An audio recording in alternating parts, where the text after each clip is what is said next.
Good morning. Welcome to our Aliyah day. Pray that everyone is doing well and having a good day so far. We are in the parasha Matot-Masei. It's a dual parashot of the final parashot of the book of Bamidbar. We are on the second reading today because today is the second day of the week. We're going to find ourselves reading in the book of Bamidbar, the book of Numbers, chapter 30. And we will begin reading in verse 1. That's the second Aliyah of the parasha Matot. And so let's read that today. We'll be focusing on this particular section. And then, of course, we're going to go back and look at some other comments that we didn't get to yesterday with respect to vows. And then that'll be wonderful. Baruch Hashem, with God's help. Hope you're doing well. Let's read this Aliyah of Matot.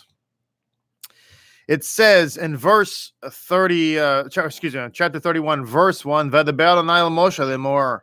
Adonai spoke to Moshe, saying, take vengeance for the children of Israel against the Midianites. Afterward, you will be gathered unto your people. Now, just to recap here for a moment, why are we talking about vengeance? Because the Midianites and the Moabite women, they seduced Israel to sin. If you remember from the parasha of Balak, Balaam was supposed to curse Israel, and instead of cursing them, he blessed them. And frustrated Balak, and so Balak said, what do we do now? And so Balak got together with Balaam and some of his dream team advisors. And they said the best way to get rid of Israel, since we can't curse them, we will entice them to sin. Because if we can get them to sin, then God will be angry with them, and then God will kill them himself. Which is a lesson to us all. The reason the enemy wants to entice you to sin, some people say, well, the reason the enemy wants to entice you to sin is he wants you to bring you over into his camp. It's not really it at all. The enemy doesn't have a camp. The enemy is nothing, right? Without God, he's nothing. What he wants you to do is be destroyed. So he wants to entice you to sin, to kill you. Verse 3, Moshe spoke to the people, saying, arm men from among yourselves for the legion that they must be against Midian, to inflict Adonai's vengeance against Midian. 1,000 from a tribe, 1,000 from a tribe for all the tribes of Israel shall you send the legion. So there were delivered from 1,000 of the children of Israel, 1,000 from each tribe, 12,000 armed for the legion, I should say. Now, just to point out here, this is a very unique conflict. We're going to find out why it's unique with God's help in just a moment. But I just should point out, there are 12,000 armed legionnaires. And so this is, by the way, the Israeli Foreign Legion. But I digress. But the reason I want to mention this is because this is the first and only time that Levi is included in the army. Levi, as Rashi points out, is among the 12,000. Very unusual, because normally Levi does not go to war, and it certainly holds true when we're conquering the Holy Land. Levi was not part of the army, but he's part of the army here in this fight against Midian. Verse 6, Moses sent them 1,000 from each tribe for the legion, them, Phinehas the son of Eleazar the Cohen, to the legion, and the sacred vessels and the trumpets for sounding in his hand. They massed against Midian at Adonai's command and Moshe, and they killed every male. They killed the kings of Midian along with their slain ones, Evi, Rechem, Zur, Hur, and Reba, the 5 kings of Midian, and Balaam son of Beor they slew with the sword. The children of Israel took captive the women of Midian, and their young children, and all their cattle and flocks, and all their wealth they took as spoils. All the cities of their habitation and all their palaces they burned in fire. They took all the booty and all the captives of the people and animals. They brought to Moses, to Eleazar the Cohen, and to the assembly of the children of Israel, the captives, the animals, and the booty to the camp at the plains of Moab, which was by the Jordan near Jericho. It's the end of the reading of the Aliyah. And so I want to go, as I said, and look at a few insights. We're going to begin with going back and looking at some things that we didn't get to talk about yesterday with respect to vows. So first and foremost, let me bring in some Baal Turim here.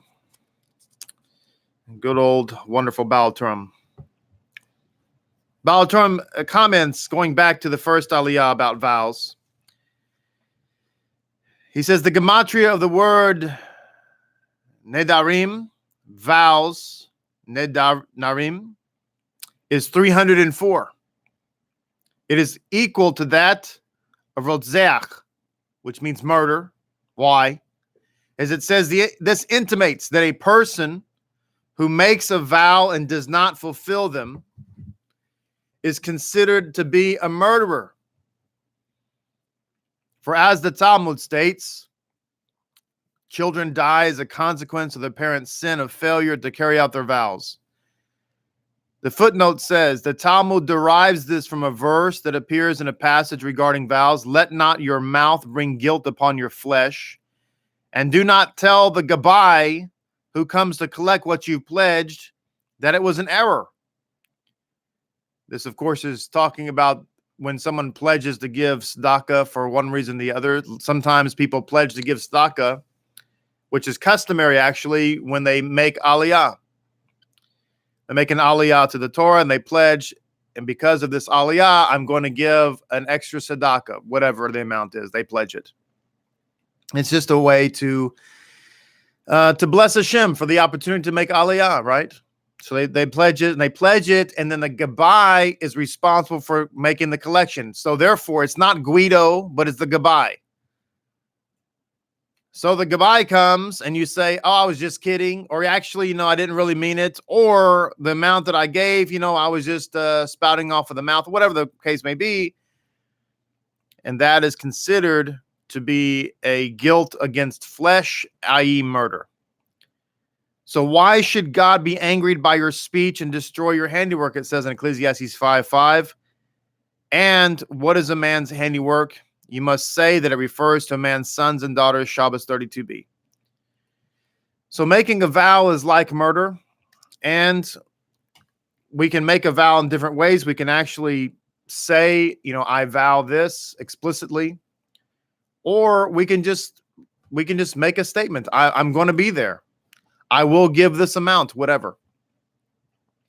This is why you hear me often say, with God's help, or Bezrat Hashem. Either way, same thing.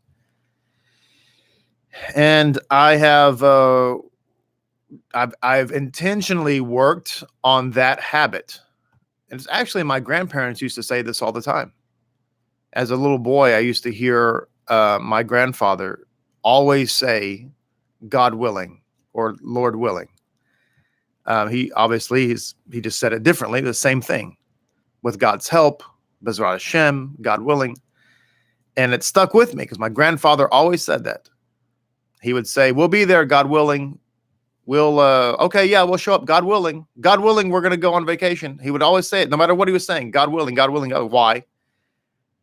Evidently, he was cognizant of this reality that whenever we say something and we say God willing, we automatically make it not a vow. Meaning that I intend to do something, but God's will is going to prevail. So if I had the intention of going on vacation to Colorado, but then something happens and we don't go, it's not because I've gone back on my word, but because of God's will, something else happened. Now, we're not to use that flippantly, of course. We're not to say that so we can go back on our word or whatever. That's not the point, obviously. That's a wicked heart that would say that. But the point is we should just, get into our vocabulary this reality. This is why when we say the common blessing that put out by the Hafetz Chaim Heritage Foundation, we say this at the Erev table, that we take upon ourselves, and it says in parentheses, without a vow, to not speak, to guard what we say and what we hear, etc. at the Shabbat table. All of this comes back to the reality that making vows is not good. And of course, this is not or should not be anything new to us, because Messiah Yeshua himself taught us not to swear, not to make a vow. And the reason being is not necessarily because the vow is is in and of itself evil, but rather the consequences of not fulfilling it are very, very significant. And this brings me up something else in my mind. This is just a small thing. This is not a "Thus saith the Lord" or anything like that. But a long time ago, in a galaxy far, far away, when I was in the secular world and I was taking all kinds of courses corporately about various and sundry things, I was in the field of marketing and sales and what have you. And so I was taking a course one time, and it really stuck out to me. And this person was teaching and said, you should really try to avoid saying honestly. For instance, you say, well, honestly, I think blah, blah, blah, or honestly, really what that means is, et cetera, et cetera. And, words have meaning. And he was just pointing out in this class so many years ago that whenever we say honestly, it implies that what we said before was not very honest. So, what I was telling you before, okay, is not really honest, but honestly, now I'm being truthful with you. And it's a subconscious implication is the point that he was making. And so when we're talking with people and we say, well, honestly, that implies that I'm being truthful with you, but the next thing I say may not be honestly. And so he was encouraged us to not use honestly, but to say frankly. And it's such a subtle change, but it potentially could have big meaning subconsciously. So I just throw it out there. This is, we're not going to build a synagogue around that, but just something to think about, honestly. Just kidding. All right. So something else here from Baal Turim before we move on to our next source. Verse 8. It says, and Balaam, son of Behor, they slew with the sword. And so it says in the book of Yehoshua, it states, Ve'et Balaam ben Beor, Hakosem. It says, and Balaam, son of Behor, the sorcerer, that is, the children of Israel slew him by the sword in Joshua 13:22. It says, this teaches that they brought him before Moses, who judged him in accordance with the commandment that you shall not allow a sorcerer to live among you. King Solomon sought Yesh derech Yasar, Lifnei ish veharitem, daberche mavet. There is a way that seems right to a man, but the end thereof is death. Proverbs 14:12, also 16:25. The initial letters of Yesh derech Yasar, or Yashar, Slika, have a gematria of 24, and the final letters of the word spell sakar, reward. That is, that the person gets the just reward. And in this case, Balaam got his just reward for being the cause of the death of 24,000 Jews through his advice. It was Balaam, what the scripture is saying here, Balaam was accredited with being the one who said, okay, so the cursing didn't work out, so here's what we're going to do. We're going to get the girls to go over there and entice the men to sin. And so it was on his advice that caused the death of 24,000. So there's a way that seems right unto man. This is also naturally a warning to us that we may not understand God's laws, and we may think we need to go in a different direction, but we have to understand that our way is a way of death if it is in fact our way, our understanding. Now going back to the Kehot Tumash, and looking at just a few highlighted points here with respect to making vows. There's a few things I want to cover with you. So it says, if you make a vow. So it says, by taking a vow, a person forbids himself from some activity that the Torah otherwise permits. In a sense, then, these laws can be seen as a continuation, it says, of the lessons of Pinchas. That there are times and situations that dictate going beyond the prescription and proscriptions of the Torah.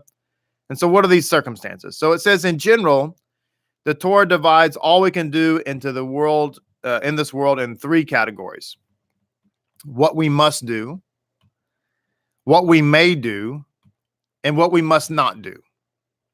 So these things we must do are essential for our fulfillment as our role as the bearers of God's message on the earth. The things we may not do are not essential, but can, or we may do, I'm sorry, are not essential, but can, if used properly, enhance our spiritual lives and therefore the fulfillment of our purpose. The things we must not do are detrimental to our purpose and obviously ungodly. So we can't take a vow to prohibit us from doing something that we must do, nor can we take a vow to permit something to us that we must not do. But we can theoretically take a vow with respect to those things that are in the middle, things that we may do, but we don't have to do. So it says, under normal circumstances, these aspects of reality cannot be elevated to divine consciousness by our efforts. Just talking about the negative things, the things that we're not allowed to do. We cannot, there's no way you can. Now that's a very good point. Let me back up. So it says there are things we must not do. I'm going to give an example here that's just so common. We must not eat pork. All right? Or shrimp or oysters, whatever. We must not do it. That's what the Word of God says. Not allowed to do it. Period. So it says here, under normal circumstances, these aspects of reality cannot be elevated to divine consciousness by our efforts. So therefore, you cannot take something you're not allowed to do, such as eating swine, and somehow bless it or say words over it or whatever to elevate it to something that you can do. Not allowed to do that. You cannot take a negative commandment and turn it into a positive. Not allowed to do that. So it says the middle ground is obviously the most fluid. So we can change with respect to our vows. We can change that middle ground, things that we're permitted to do but don't have to do. So it says on a collective scale, the ability of the Jewish people to elevate certain aspects of this neutral ground has fluctuated throughout history. When the temple stood, for example, the revelation of the divine presence in its precincts imbued even the common folk with a certain amount of holiness that was lacking in subsequent eras. So it says this is the reason behind the various rabbinic decrees and prohibitions that have been added to the Jewish observance over time. Most of these originate after the loss of the Holy Temple. So some of the stringencies that we see in rabbinic Judaism, the question becomes, why were those stringencies added? What was the purpose? And the purpose is because with the lack of the temple, there was a lack of spirituality among the Jewish people. And so the rabbis felt that with the decline of spirituality, there had to be more stringencies added to maintain, to kind of offset that, to maintain a level of holiness. That's what it's saying here. But it says, similarly, every Jew goes through periods in his life where he is more fit or less fit to indulge in particular spiritual or material pleasures, rather. So it says, in general, if a person can indulge in a pleasure that God has put in this world for our enjoyment without compromising his divine consciousness, he's encouraged to do so. So there are things that we are allowed to partake in. And if we can do that without sacrificing our spirituality, then we're allowed to do it.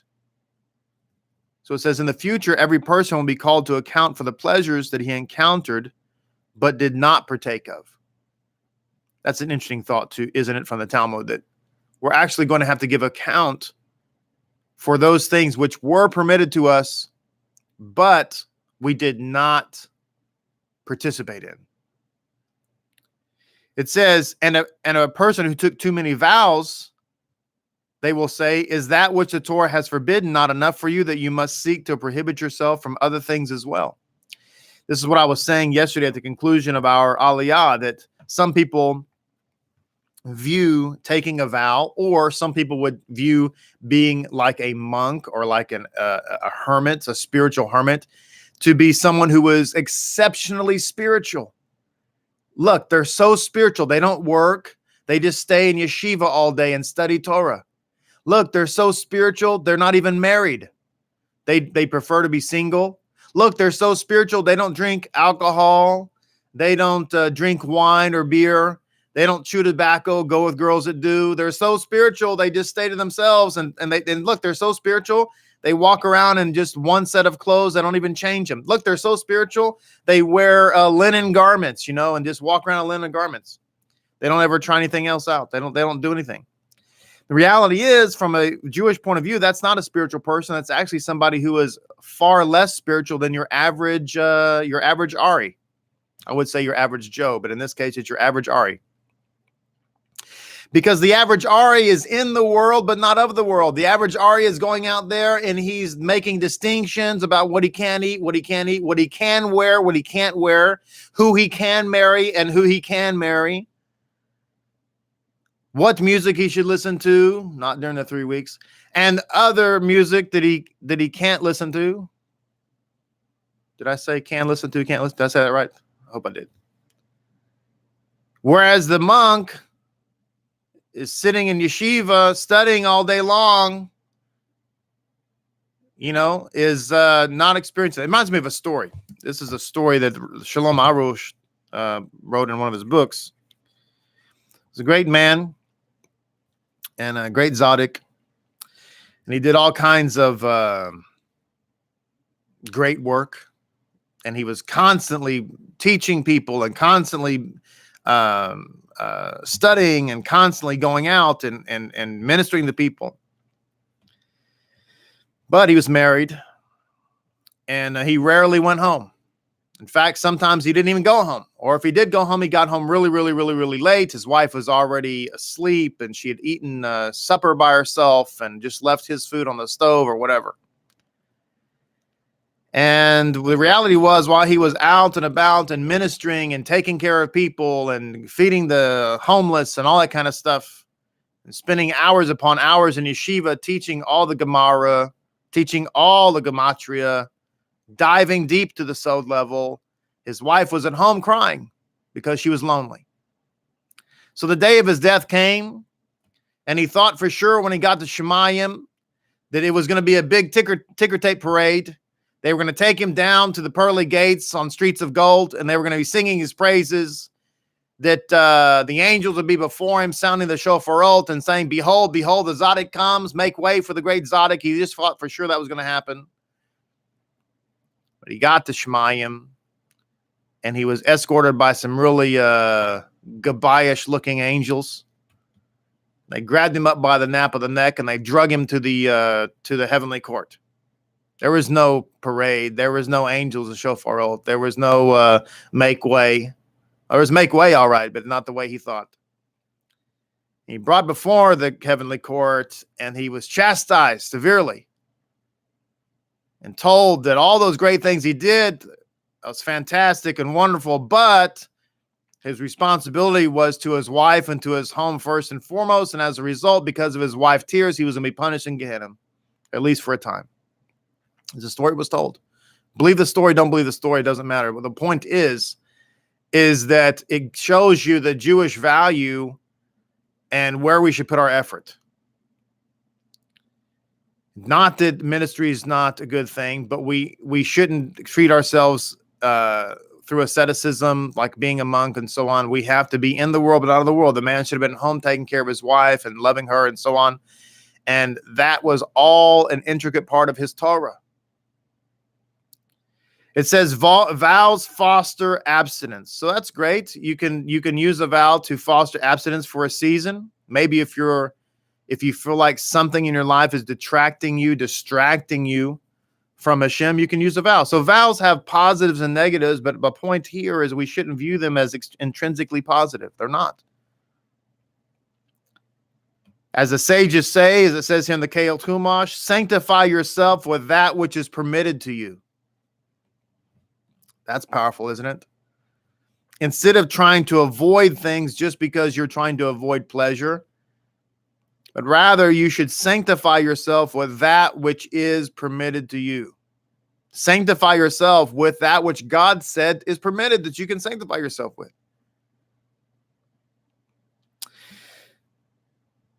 So it says, thus, although a person's involvement with physicality may on occasion require him to swear off some aspects of it, he must always remember that the purpose of his life is ideally accomplished by annulling such vows and partaking of life's bounty in holiness. So just another thought here. If a man's vow, or if it says here, if a man makes a vow. So this is a point we all kind of know, but I just want to touch on it. It says, if a person consecrates fruit as a sacrifice for the temple, even though fruit cannot be used for such a purpose. It becomes holy, and it's forbidden to eat. Thus, this is because he can indeed sanctify an animal for sacrificial purposes and cause it to be forbidden for other mundane use. The power to consecrate extends beyond the realm of the fundamental sphere of influence. This teaches us the magnificent power of speech. We are empowered to transform the mundane into the holy, to elevate a simple beast into a sacrifice simply by stating that as an intention. Just goes on to say about the power of the tongue, the power of our speech, which most of us probably already know this, but it's worth repeating. As it says here, another insight: he must not violate his word. It says the word violate in Hebrew is yechel, comes from the word to profane or unholy. The inner meaning of this verse is therefore that we should not make our words unholy. Even our mundane conversation should be imbued with holy intentions and be consistent with the greater purpose of creation, making a home for God in this world. So we should be cautious that our words are not constantly, or the majority of the time, that they're not negative. That whenever a situation occurs, that we don't instantly start talking about the negative potential ramifications. That we're not critical. Having a critical spirit is terrible. That we're critical of people. Listen, if you find yourself, here's the reality. If you find yourself being critical of other people, somebody does something, and it's really, usually it's not something important. They put something somewhere where you would have put it someplace else. It's usually something silly and foolish like that. If you find yourself being critical of somebody, they comb their hair to the right, you would have combed it to the left. They wore a blue teckle, you like green teckles. That is a symptom of someone who is immature, and who doesn't really have any self-confidence. It's just somebody who's trying to tear down somebody else, and they have an overinflated sense of self-importance, which is another topic looks like we're going to have to get to tomorrow with respect to the battle against Midian.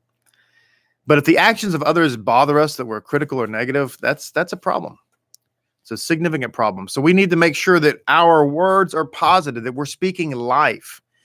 You know, we're supposed to emulate the priests. This is why we wash our hands ceremonially in the morning.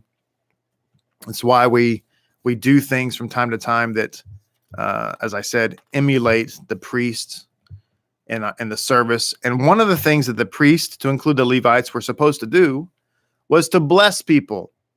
We're supposed to bless people. We're supposed to speak a blessing and look for the good in people to the very best of our ability. And, it's like I've mentioned the secular author who talks about leadership, Simon Sinek. He wrote the book, Start with the Why. He points out that if we are focused on what other people are doing, we're bad-mouthing people, focusing on what they're doing, talking negatively about their job or their efforts or their life or their ministry or whatever. And we're just constantly, we seem to spend our time bashing them all the time. That's because we have no idea what we're doing. If you focus on somebody, and of course he approaches this from a business standpoint, we're constantly, a Target, just to use an example, is constantly focused on what Walmart is doing or whatever. That's because the people at Target are clueless. I'm not saying they are. I'm just using that example. I have no idea. You could use any example. Kohl's is worried about what Dillard's is doing, whatever. It would just simply mean that the people who are in charge of the businesses don't know why they're in business. So when we focus on others, we focus on their negative traits, we focus on criticizing them, we focus on whatever it is they're doing that we think is horrible. And all that time we're wasting, because by the way, it's not changing them at all. You think about the people that criticize you, the people that don't like you, the people that hate you, whether they're friends or family or whatever. Is it changing you? No, they're just wasting their time. They're wasting their time criticizing, being critical, saying whatever, sending out nasty grams to whoever they are. Meanwhile, you're living your life and you're being great, and you're getting greater, and they're just getting more frustrated. Why do they do that? Because they have no idea what they're doing. They don't know their why. They don't know why they exist. They're lost. And so you should pity them. You should pray for them. You should, God should help them. And meanwhile, you just continue doing what you're doing because you know your why. And in fact, it's because you know your why that they're upset. Now, I want to touch on one thing.